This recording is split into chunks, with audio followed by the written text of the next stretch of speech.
Saudara-saudari terkasih, apakah saudara sudah memulai hari ini dengan penuh sukacita dan punya niat untuk berbuat baik meskipun kecil? Semoga Tuhan memberkati niat baik saudara. Mari kita hidup sepenuhnya, karena hidup itu luar biasa. Saya baru saja menjalani rapat selama 2 hari berturut-turut, rapat yayasan. Dan di dalam rapat seperti biasa pasti ada pendapat pro dan kontra, ada perbedaan, ada juga gesekan-gesekan. Tetapi puji Tuhan bisa berakhir dengan baik dan menghasilkan keputusan-keputusan yang sungguh positif. Dan sesudah rapat ya sudah selesai. Namun seringkali terjadi gara-gara perbedaan pendapat, lalu ada yang mengambil kesimpulan bahwa saya tidak cocok dengan dia. Dan kemudian mempengaruhi relasi. Menurut saya itu aneh sekali. Karena pendapat itu adalah buah dari proses berpikir.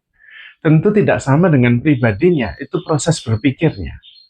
Maka kemudian mengambil kesimpulan tidak cocok dengan dia, gara-gara proses berpikirnya, menurut saya itu terlalu besar. Saya sendiri seringkali mengatakan kepada teman-teman di komunitas, sesama imam, sesama romo, di rumah kita saudara. Hidup sebagai saudara yang saling meneguhkan, saling mengasihi, saling memperhatikan. Tapi ketika di luar dalam menjalankan reksa pastoral, entah di paroki, entah di yayasan, entah di pendidikan, ya kita menjalankannya dengan kesetiaan, dengan kesungguhan. Kalau ada persoalan di kantor atau di pekerjaan, ditinggal di sana. Ketika pulang, ya sudah, kita adalah saudara kembali. Dan itu menguatkan, meneguhkan. Sekaligus bisa mengambil jarak antara persoalan-persoalan dan pikiran-pikiran dengan relasi di rumah yang konteksnya berbeda sekali. Maka tidak terjadi persoalan di kantor, perbedaan pendapat, lalu dibawa ke rumah, kemudian relasinya menjadi tidak nyaman. Hanya memang itu membutuhkan sebuah kedewasaan yang disebut dengan setting boundaries.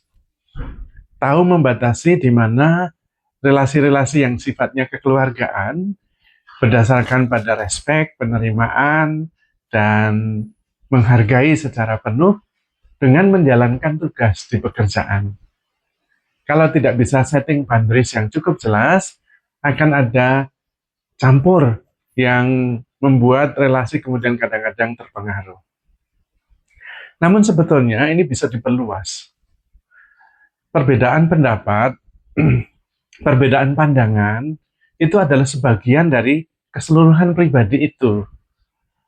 Kalau kita menolak pendapatnya, tidak berarti harus menolak pribadinya. Karena proses berpikir itu adalah hal yang bisa diperhitungkan bagian kecil dari seorang pribadi. Dia mempunyai perasaan, dia mempunyai sejarah, dia mempunyai mimpi, dia mempunyai spiritualitas yang tentu jauh lebih besar daripada sekedar proses psikologis berpikirnya. Dan karena itu kita tidak lalu kemudian menggeneralisasi. Kalau beda pendapat berarti nggak cocok. Padahal pendapat ya berubah-ubah. Bahkan kadang-kadang yang berpendapat sendiri sudah lupa. Karena itu proses berpikir yang cepat sekali berubah. Kalau kita bisa menyadari bahwa sesudah berpikir sudah selesai. Habis itu lepaskan, bebaskan, jangan membawa dan mempengaruhi relasi. Karena itu relasi harus dibangun atas dasar komitmen, rasa hormat, dan juga penerimaan secara penuh. Jangan relasi dibangun atas benar salah atau pendapat orang. Itu nanti menjadi ribet. Kalau relasi berdasarkan atas benar salah, itu berarti relasi berdasarkan pikiran. Gara-gara sesuatu yang temporer, cepat berubah, relasi yang sebetulnya bisa dibangun dan mengandaikan kesetiaan yang lama, bisa terpengaruh dan menjadi rusak. Maka dalam berelasi tetap relasi. Tetapi dalam konteks pekerjaan, konteks pelayanan, ya tetap pelayanan. Tidak harus dicampur-campur. Di sini kepandaian atau keterampilan untuk setting boundaries menjadi sangat menentukan. Pada prinsipnya, kita menyadari bahwa pribadi kita, diri kita, lebih luas dari persoalan-persoalan yang sedang dihadapi, dari persoalan-persoalan yang sedang didiskusikan. Maka pendapat atas persoalan yang sedang dibicarakan mestinya berhenti pada sebuah solusi. Sesudah itu, jangan dibawa kepada pribadinya lebih jauh. Sehingga kita tetap mempunyai relasi yang baik dengan siapa saja. Dengan yang sepaham, dengan yang berbeda pendapat, it's okay.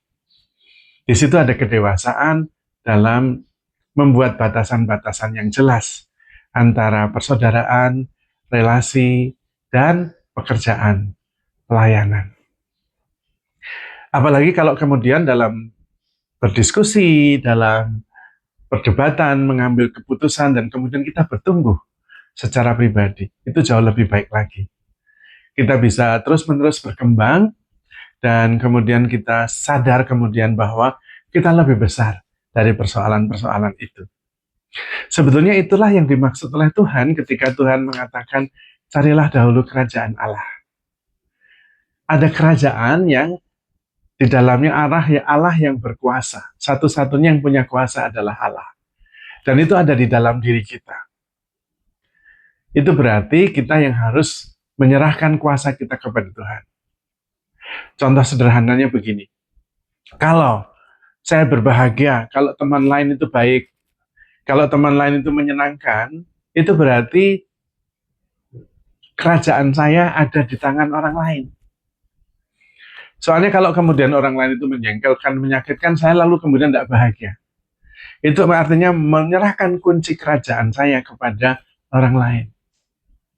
Padahal yang menentukan saya bahagia atau tidak ya saya. Yang mengatur perasaan saya senang atau tidak senang ya saya. Bukan orang lain. Itu maksudnya menemukan kerajaan yang memang saya sendiri yang bertahta.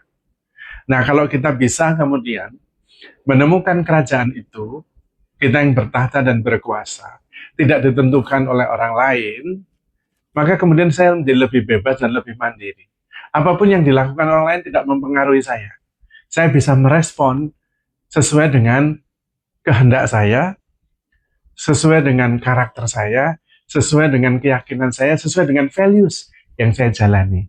Nah, itulah saya bertahta atas kerajaan saya sendiri. Kalau sudah seperti itu, bersyukurlah, kemudian serahkan kepada Tuhan. Supaya kemudian Tuhan yang bertahta. Sebetulnya saya merespon berdasarkan values. Kalau values-nya adalah value kerajaan Allah, yaitu tentang kebenaran, damai sejahtera, sukacita, dan cinta kasih, berarti kita sudah menemukan kerajaan Allah. Dan itu ada di dalam diri kita. Karena kerajaan Allah memang bukan masalah makanan dan minuman, melainkan persoalan kebenaran, damai sejahtera, sukacita, dan cinta kasih. Maka saudara-saudari terkasih, mari kita belajar agar kita menemukan kerajaan di dalam diri kita. Tidak tergantung oleh orang lain secara negatif. Sehingga kita ditentukan dalam hal perubahan emosi maupun respon kita, reaksi kita oleh stimulus dari luar. Tetapi kita bisa menemukannya sendiri karena kita berkuasa untuk merespon sesuai dengan value kita. Dan kalau value kita adalah value kerajaan Allah, yaitu kebenaran, damai sejahtera, rasa syukur, dan sukacita, serta cinta kasih, maka kita sudah menemukan kerajaan Allah. Allah yang bertahta. Sehingga kita bukan lagi menjadi korban yang dikendalikan oleh pendapat orang, atau tindakan, atau reaksi orang, tetapi saya yang menjadi sumber. Sehingga saya bisa membawa cinta kasih ketika tidak ada cinta di sana. Saya membawa sukacita ketika tidak ada sukacita di sana. Maka kalau kita sudah menemukan kerajaan Allah itu, maka yang lainnya akan ditambahkan kepada kita. Jadi saudara-saudari terkasih, carilah dahulu kerajaan Allah, maka yang lainnya akan ditambahkan kepadamu. Handle yourself with care, because you are loved. Tuhan memberkati.